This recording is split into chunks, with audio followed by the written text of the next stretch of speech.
If you have watched part 1, you already understand what Angular signals are and how to use them at basic level. But this is where signals become really powerful.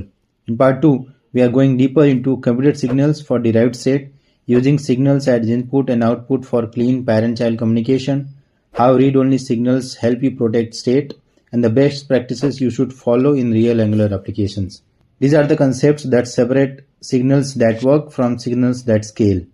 If you want to write Angular code that's more predictable, more maintainable, and easier to reason about, this video is for you. Let's continue with Angular signals part 2. Now let's create a computed signal. What are computed signal? Computed signal are the signals who derive values from other signals. That is, their values are dependent on other signals. So let's create a computed signal over here. So I'll create yet another component for the demo of the computed signals. Ng generate component and then the computed. So I want to have computed signal demo over here. So I have named that as computed component. Okay. So here we have the computed component. Now to create a computed signal, you should call a computed function that is coming from the Angular code. So that will be deriving its value from other signals, right? So first I'll create a signal. Let's say I want to create a signal as price, whose the initial value would be 300. Okay. And the other one is the tax. Okay. Whose initial value would be, let's say 40. Okay. So these are my signals, and based upon these signals, I'll create a computed signals. So whenever any of these values changes, the computed signal will recalculate the value and it will show us in our component. All right. So to create a computed signal, I'll create a total variable over here, right? And then the computed function. Okay. This should be coming from the Angular code. So once I'm calling a computed function, it needs a derivation. Okay. So the derivation will be a function which will return the value, right? So here I want to return the value of the price and tax, right? So I'll call the price and then the tax, this dot tax. Okay.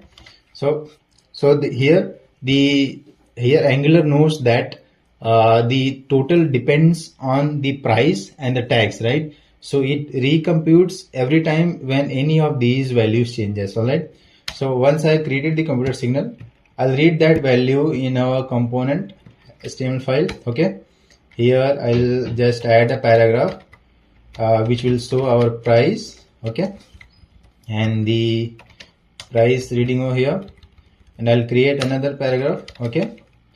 Which will have the tax value, tax. All right. And then the total. All right. So I'll create a total. Okay.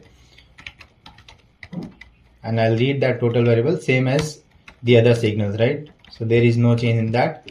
So now I read that total here. So now I'll have to map it inside our app.html. I'll just comment this out and import the app computed over here. App computed. Okay. So once imported in the app.ts file, I'll have to save that.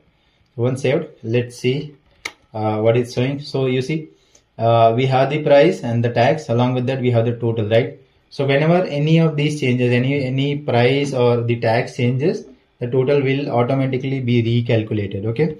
So let's give an example. I'll add a button over here, right? Button, and then change price. Okay. So I'll update the price, and on the click of that, I'll call a function change price. Okay. So once this price is called, I'll update the price using the set function. We can also use the update function, but for now I'll call the price dot set as 400. Okay. So now I'm updating the price, right? So you see the price, the total is dependent on the price and the tax. Okay. So once the price is updated, the total will automatically be recalculated. Okay. And that will show us in over here in the total paragraph. Okay. So for right now the price is 300. So the total is 340. So I'll change the price. You see the total is automatically recalculated based on the price changed. Okay, so now Angular computed signals are lazy, so unless you call the total over here, okay, that total will not be calculated based on the price and the tax, right? So you have to call the total in order to calculate the price and the tax, in order to have the effect of this price and the tax computer signals total, right? So total will be dependent on the price and the tax over here, and the value will be cached in the total variable. So whenever you call total again, that value will be coming from the cache. So if the price changes or the tax changes, that cache will be removed or overridden with the new value. And again, when you call the total, then your value will be coming from the total cache. Okay.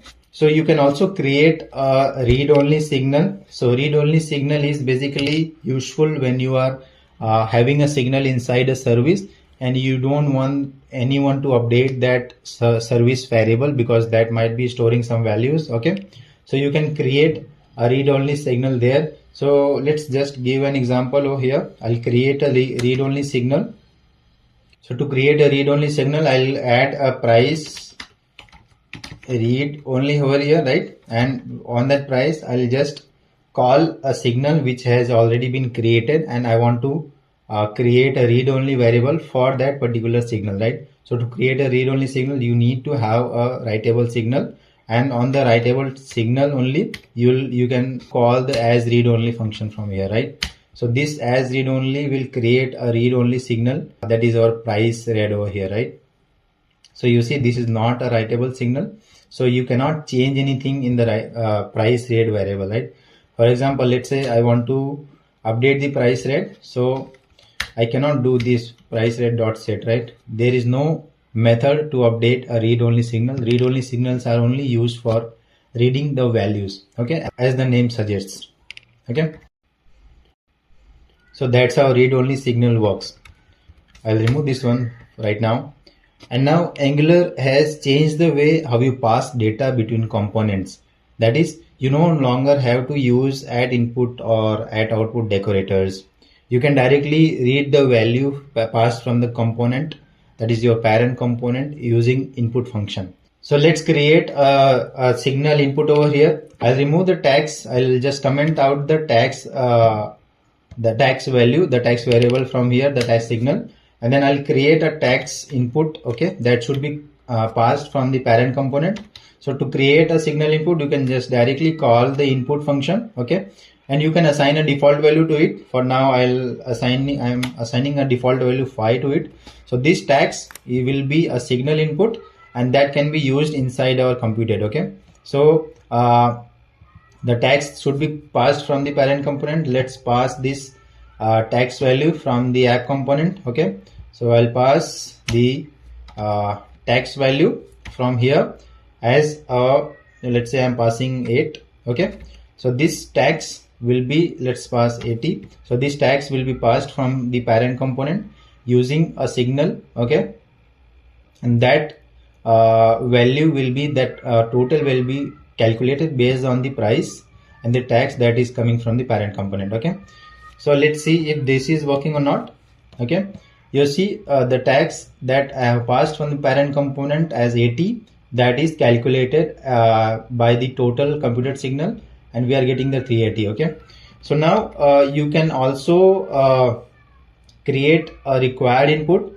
For example, if you have a required input, that is, we already have the required input using the at input decorators, right? So you can also create a required input using the input, right? So input signals, right? So what you have to do, you can directly use input dot required, and this will be required. And once you create a required input, you do not have to add the default value to it, right? So once the required input is created by you, you should remove the default input, because that will not be used, right? So that will be passed from the parent component. Okay, so let's say if I'm not passing any value from the parent component, I'll get the error over here, right? So that is, the required input tags from the component must be specified, right? So I have to specify the required input, that is tags. Okay, so now once I have added the required input, that is tags over here, you see the problem over here is that you should pass a type of that the required input, right? So for now the type of my required input would be a number. Okay, so now the error is gone. For why we have to set the type over here? Because you can pass anything from there, right? You can pass anything from the app component. Let's say I can pass a string over here as well, right? But if you are calculating, if you are using a computed signal and you are calculating the price, you are calculating the value out of it, right? So you have to specify the type for that, the signal, right? So once I have specified the type, I cannot pass string from here, right? Because I have specified the number variable, number text variable, right? So I have to specify the number from, I have to pass the number from here, right? So once I have passed the number, you see again the same calculation is done with the computer signals that we have created inside our component. Okay, now we can also pass data from the child component into the parent component, that is the app.html, using the output, not at the output decorator but the output signal, right? As we have created the input signal, we can also create the output signal, right? So how we will create? So let's say I'm creating a variable over here as total output. Okay, and this is my output. Okay, so to create the output signal, you just have to call the output function over here. Okay, you must specify what is the type of the value that you want to emit from this child component. Okay, so I want to emit the number variable, number value from the total input using the total input output. Okay, so this is my output signal. So how can I pass the data from this child component to that app component? So we can directly call the total output, this dot total output, and then we have two functions over here, emit and subscribe. We want to emit, we want to pass data from here, so I'll call the emit function. Okay, and then what data that I want to emit? I want to emit the total variable, total value that I have been calculated based on the updated price, right? So whenever the price changes, the total value will be recalculated and that will be passed from here, right? So you see the total. So I want to pass the total variable value, not the total signal. Okay, so I have to call this total function. Okay, so once I have call the total and pass the total output from here, I can just read that inside our app.html.